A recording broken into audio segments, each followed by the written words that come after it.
नमस्कार दोस्तों, मैं हूं आलोक। स्वागत है आप सभी का आप सभी के अपने ही यूट्यूब चैनल आलोक्स ब्लॉग पर। विंटर फ्लावरिंग प्लांट्स में इस समय खूब ब्लूमिंग हो रही है और अगर नहीं हो रही है तो आने वाले दिनों में फरवरी के मंथ में इनमें बहुत अच्छी फ्लावरिंग होने वाली है। तो जस्ट वेट कीजिए और थोड़ा थोड़ा अपना काम अपना कर्म करते रहिए। अगर आप एक ट्रू गार्डनर हैं तो विंटर फ्लावरिंग प्लांट हो या फिर समर फ्लावरिंग प्लांट हो, कुछ चीज़ों को अपने हैबिट में आपको ज़रूर रखना चाहिए।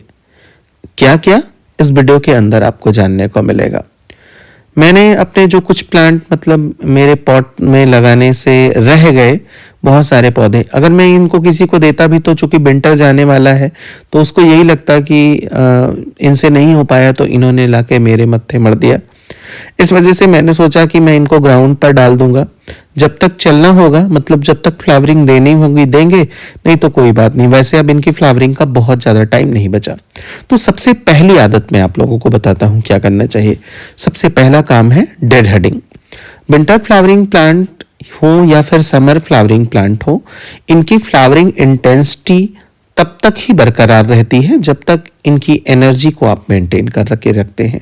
एनर्जी कैसे मेंटेन होगी? होता क्या है कि जब एक प्लांट फूल दे देता है तो एक प्राकृतिक प्रक्रिया के अंतर्गत उसके बाद उनके अंदर बीज बनना शुरू होता है। अगर आप वो पार्ट जहां से बीज बन रहे हैं वो तोड़कर प्लांट से नहीं हटा देंगे तो प्लांट अपनी वो एनर्जी जो उसको फ्लावरिंग पर लगानी है वो बीज बनाने पर लगाएगा। और प्राकृतिक नियम भी यही है कि फूल इसीलिए आते हैं कि उनमें बीज बने और उसके बाद आगे की संतति आगे बढ़े। तो ये प्राकृतिक काम है। लेकिन अगर आपको फूल ज़्यादा पाना है तो आपको थोड़ी तो प्रकृति के विरुद्ध काम करना ही होगा। मतलब इन फूलों को तोड़कर हटाना होगा जिससे कि प्लांट अपनी एनर्जी को मेंटेन रखे और वो एनर्जी जो उसको फ्लावरिंग पर लगानी चाहिए उसको सीड बनाने में ना लगाए। और ये काम सिर्फ पिटूनिया पे नहीं करना है। मैंने पिटूनिया दिखाया, आपके जितने विंटर फ्लावरिंग प्लांट हैं सभी की डेड हेडिंग आपको रेगुलरली करनी है। अगला जो काम आपको अपने हैबिट में रखना है वो है मिट्टी की गुड़ाई। मिट्टी के अंदर आप खाद दे दीजिए, पानी समय समय से डालिए, लेकिन उसके साथ साथ मिट्टी की गुड़ाई भी समय से करना बहुत जरूरी होता है। मिट्टी का एयरेशन जितना बढ़िया होता है प्लांट की ग्रोथ और साथ ही साथ जड़ों का विकास उतना ही अच्छा होता है। एक अच्छी मजबूत और स्वस्थ जड़ें ही एक स्वस्थ पौधे को आकार देती हैं। इसलिए अगर आप समय समय से अपने प्लांटर की मिट्टी की गुड़ाई करते रहेंगे तो मिट्टी का एयरेशन अच्छा रहेगा। हवा का प्रवाह अगर मिट्टी के अंदर अच्छा रहता है मतलब अच्छा एयरेशन है मिट्टी का, तो फिर जो भी खाद पानी आप देते हैं वो प्लांट को लगता है। इसके साथ साथ जो एक्स्ट्रा वाटर होता है जब आप गुड़ाई नहीं करते बहुत समय तक तो वो लॉक होकर रह जाता है मिट्टी के अंदर। जितना ड्रेनेज होल से जब बाहर गया गया, नहीं तो फिर वो लॉक हो जाता है। जब आप मिट्टी की गुड़ाई कर देते हैं तो हवा के संपर्क में आकर वो वाटर वाष्पित होकर वो जल वाष्पित होकर बाहर निकल जाता है और एक्स्ट्रा वाटर की वजह से जब हमारे पौधे मरते हैं वो चीजें नहीं होती। तो आज मैंने लगभग सारे पौधों की मिट्टी की गुड़ाई की। ये है आपके वेंडियम के प्लांट। मेरे एक व्यूअर ने पूछा था कि वेंडियम के फ्लावर कैसे होते हैं, अच्छे तो होते हैं ना?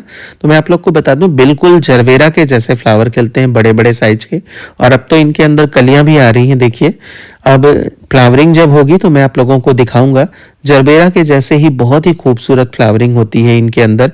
अब की बार नहीं लगाया तो नेक्स्ट टाइम आप लोग जरूर लगाइएगा। मेरे मैरीगोल्ड के जो प्लांट में बहुत चिंता में था कि सब एक ही कलर के खिल रहे हैं, ज़्यादातर ऑरेंज कलर के फ्लावर्स आ रहे थे। अब वो डिफरेंट कलर के फ्लावर्स देना भी उन लोगों ने शुरू कर दिया है। देखिए यहाँ पर डार्क मैरून भी कुछ निकल के आए हैं, कुछ ऑरेंज निकल के आया है, कुछ इस तरीके से येलो कलर भी निकल के आ रहे हैं। तो मतलब 3 से 4 कलर हो जाएंगे। एक दो कलर मतलब जो मेरा फेवरेट था लास्ट टाइम जो मेरे गार्डन के अंदर था वो शायद नहीं आएगा, लेकिन फिर भी जो है मुझे लगता है ज़्यादा से ज़्यादा कलर्स निकल के आएंगे। और ये हजारा मैरीगोल्ड है। अब अगला जो काम मैं करने वाला हूँ थोड़ा निर्दयता पूर्ण है। वो है एक तरीके से प्लांट की एनर्जी को बूस्टअप करने का काम। मैं इन खूबसूरत रेड कलर के फूलों को काटने वाला हूँ। क्यों काटूंगा इसका भी कारण आप लोगों को बताता हूं। एक पौधा जो होता है उसका जो मेन काम होता है, मैंने पहले भी बताया कि वो फूल देता है, फूल के बाद बीज बनाना उसका मुख्य कार्य है। उसका जीवन जो है वो एक छोटी सी सैपलिंग से शुरू होता है, ग्रो करता है, फूल देता है, बीज बनाता है और फिर खत्म हो जाता है। ये सीजनल प्लांट की बात कर रहा हूं। लेकिन अगर आपको उसी एक पौधे से ज्यादा फूल चाहिए तो फिर एक टाइम में आपको इसकी ट्रिमिंग करनी होती है। ये पौधे नर्सरी से लिए गए थे, इनको ना इनकी पिंचिंग नहीं की गई थी, इसलिए ट्रिमिंग करना मेरे लिए बहुत ज़रूरी हो गया था। नीचे से जो छोटी छोटी ब्रांचेस बनी हुई हैं, अगर प्लांट की एनर्जी को रोका नहीं गया, मतलब इनको फ्लावर्स करने के लिए छोड़ दिया गया, तो नीचे से जो ब्रांचेस बन रही हैं वो ग्रो ही नहीं करेंगी और एक स्टेम बनकर प्लांट रह जाएगा। एक टाइम के बाद अगर हम कट भी करेंगे तो ज़्यादा फूल हमको नहीं मिल पाएंगे। इसलिए मैं इन सभी फूलों को की एक बार कटिंग करूंगा। एक बार कटिंग करने के बाद नीचे से जो ब्रांचेस हैं वो थोड़ा स्ट्रांगली ग्रो करेंगी और फिर उसके बाद जब ज़्यादा स्ट्रांग ब्रांचेज होंगी, ज़्यादा क्वांटिटी में ब्रांचेज होंगी, ज़्यादा ब्रांचेज भी बनेगी और ज़्यादा मतलब वो हेल्दी भी काफ़ी होंगी, तो हमको फूल भी थोड़ा ज़्यादा मिलेगा। तो समझ में आप लोगों को आ गया होगा। ऐसा नहीं है कि अगर आपका पौधा घना है उसके बाद भी आप फूल को काट कर फेंक दीजिए। मेरे ये पौधे बहुत घने नहीं बन पाए थे। मैंने तो अपने पास मेरे जो सैल्विया रखे हुए हैं गार्डन के अंदर, मैंने उनकी पिंचिंग कर रखी है। अब वो जब ब्रांचेस बनाकर ग्रो करेंगे तो उनके अंदर ये चीज करने की जरूरत नहीं पड़ेगी। लेकिन चूंकि ये पौधे नर्सरी से लिए गए थे और ऐसी चीजें कम थी उनके अंदर, मतलब ब्रांचेस कम थे, इस वजह से कट करना मेरे लिए बहुत जरूरी हो गया था।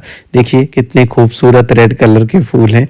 देख के एक बार मन में लालच भी आ रहा था कि नहीं कट करते हैं, लेकिन फिर ये लगा कि अगर इतने कम टाइम में, टाइम भी कम ही बचा है ना विंटर फ्लावरिंग के लिए, तो अगर कम समय में मुझे ज़्यादा फूल चाहिए तो फिर ये थोड़ा बहुत टफ स्टेप तो मुझे लेना ही पड़ेगा।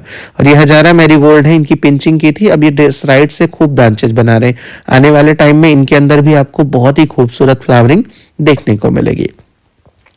तो ये कुछ चीज़ें हैं जो मतलब मैं अपने गार्डन के अंदर रेगुलरली करता रहता हूँ, जैसे डेड हेडिंग है, पिंचिंग है, ट्रिमिंग है, मिट्टी की गुड़ाई है और इसके अलावा भी बहुत सारी चीज़ें।